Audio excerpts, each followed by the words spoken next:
Bonjour à toutes et à tous et bienvenue sur NTD L'Actu, votre point sur l'info de ce jeudi 21 décembre. Avant de commencer, merci de cliquer pour vous abonner et de liker la vidéo. Et dans le contexte du dernier projet de loi sur l'immigration, le député du Parti des Républicains François-Xavier Bellamy a exprimé sa consternation au sujet du traitement des votes par la majorité présidentielle.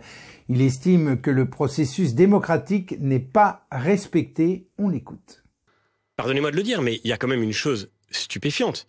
Je suis révolté d'entendre que le président de la République, qui est le garant des institutions, explique à sa propre majorité qu'il est prêt à soutenir un texte pour qu'il soit voté au Parlement et dès demain à le faire tomber par des moyens détournés, notamment si la majorité est obtenue grâce au Rassemblement national. Est-ce qu'on se rend compte de la gravité de ce que constitue une telle déclaration?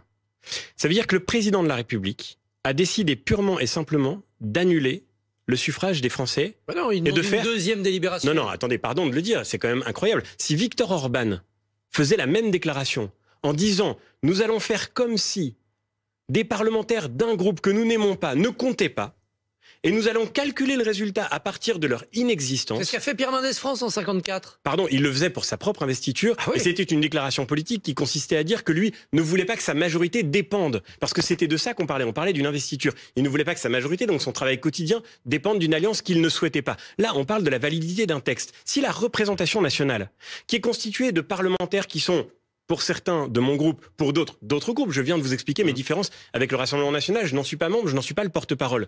Mais on a beau avoir des désaccords avec les élus du Rassemblement national, ils sont élus par les Français. Et le verdict est tombé pour le groupe Servier qui a commercialisé le Mediator, le médicament coupe-faim ayant provoqué de graves lésions cardiovasculaires.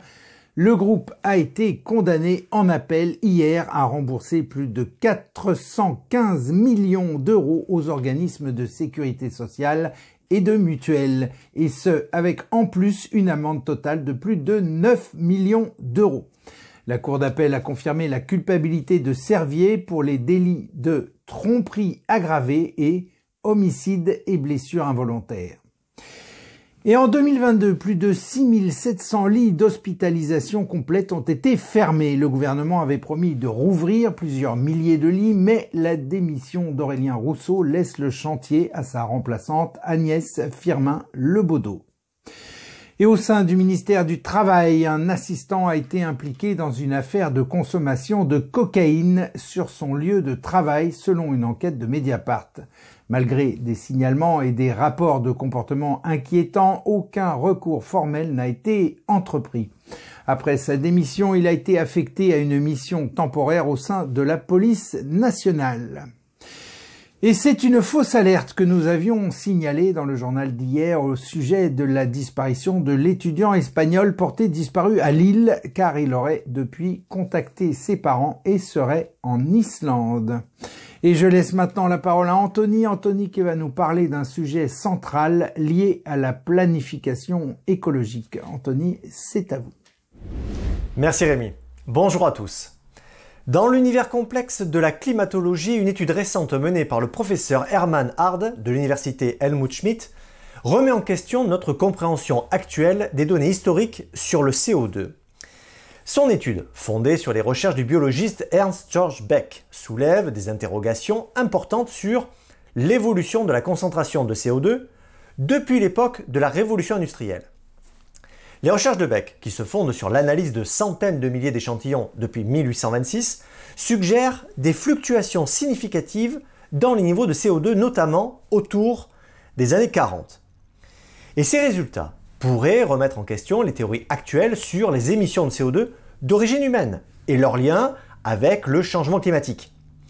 Tandis qu'aujourd'hui, une véritable croisade est menée à l'encontre des émissions anthropiques, cette découverte pourrait bien conduire à une réévaluation importante de l'impact estimé de l'humanité sur le climat. Reportage. L'étude de Hermann Hard offre une perspective détaillée sur l'évolution du dioxyde de carbone atmosphérique depuis 1826, en utilisant plus de 97 000 échantillons parmi les près de 200 000 disponibles.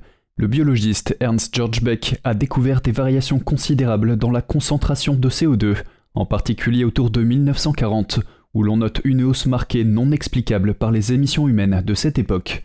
En effet, à partir des années 1920, les données montrent une augmentation de 310 à plus de 410 parties par million de CO2, suivie d'une chute rapide à environ 310 parties par million en l'espace de 10 ans.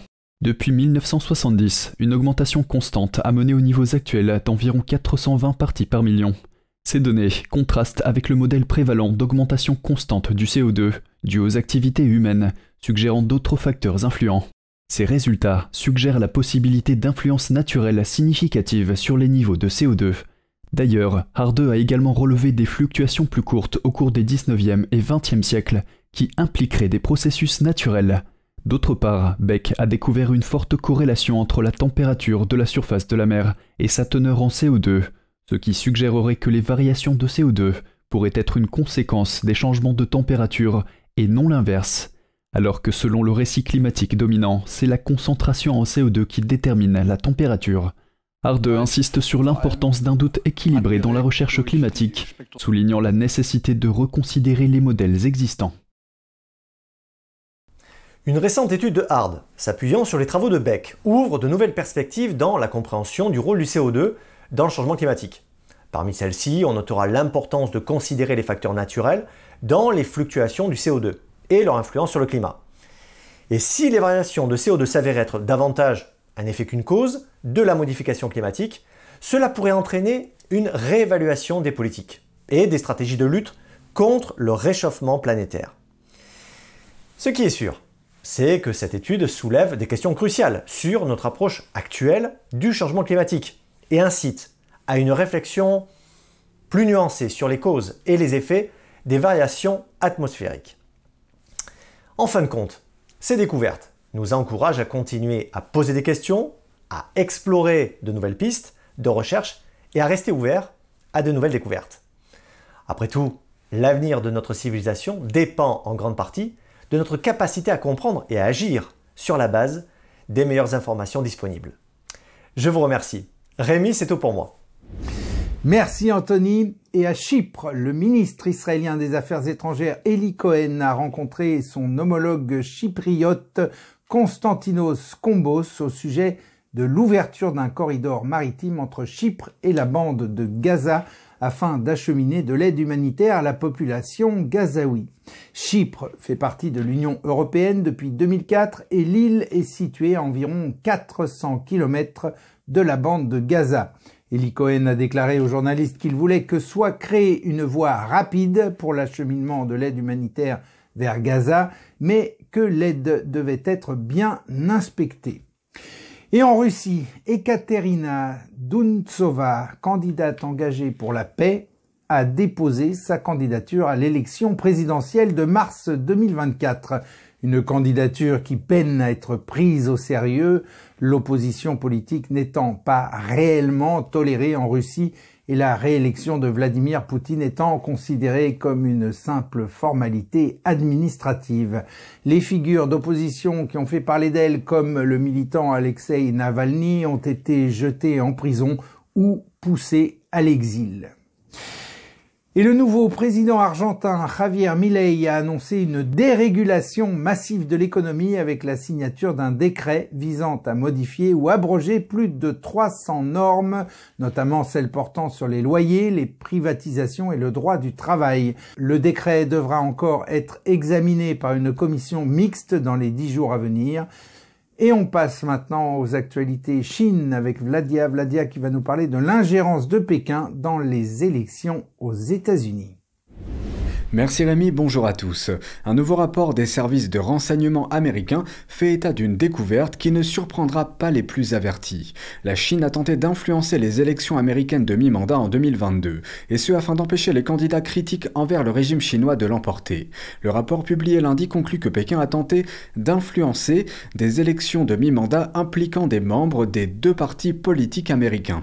Ils espéraient ainsi contrer certains candidats considérés comme anti-Chine et soutenir ceux qu'ils considéraient comme pro-Chine. Le document met en évidence un cas dans l'État de New York.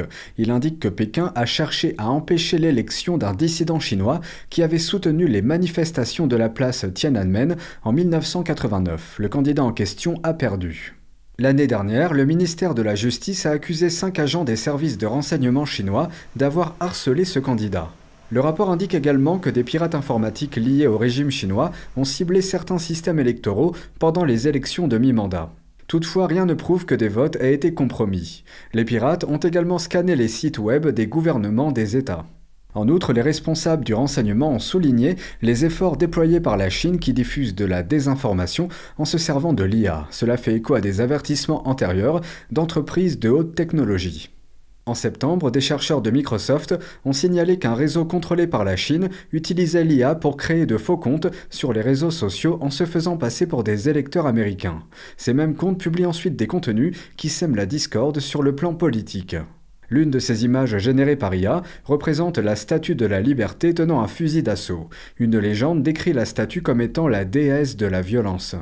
Google et Facebook ont publié des conclusions similaires liées à des trolls chinois qui s'immiscent dans la politique américaine. Un faux compte Meta ciblait le sénateur Marco Rubio, soutien de Trump, qui n'hésite pas à dénoncer les violations des droits de l'homme commises par la Chine communiste. En dehors du Congrès, Pékin s'en prend de plus en plus aux responsables locaux, espérant ainsi nouer des relations avec des politiciens américains en début de carrière et les utiliser pour influencer la politique américaine à l'avenir. L'espionne chinoise Fang Fang en est un exemple frappant. Elle a noué des relations avec de nombreux hommes politiques, dont Eric Swalwell, membre du Parlement californien et plusieurs maires importants du Midwest. Selon le ministère de la Justice, le régime chinois a dépensé au moins 280 millions de dollars au cours des 6 dernières années pour influencer la politique américaine. C'est tout pour moi, merci Rémi, très belle journée à tous. Merci Vladia, et on conclut cette édition avec un très beau marché de Noël, cette fois-ci dans une atmosphère médiévale à Provins, en Île-de-France. On pouvait y entendre de la musique traditionnelle. On pouvait aussi boire et manger de formidables mets préparés pour l'occasion. Et si vous vouliez apprendre quelques danses traditionnelles, c'était le bon moment.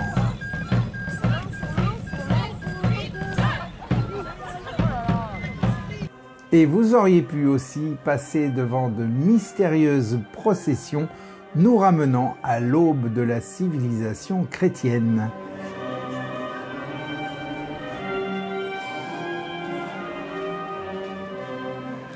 L'offrir à l'enfant l'or, comme à son roi. Un grand merci aux intervenants sur place pour ce beau moment. Et voilà, c'est la fin de ce journal. Merci à toutes et à tous de l'avoir suivi. On se retrouve demain à 13 h pour une nouvelle édition de NTD L'Actu. Très bon après-midi. À demain.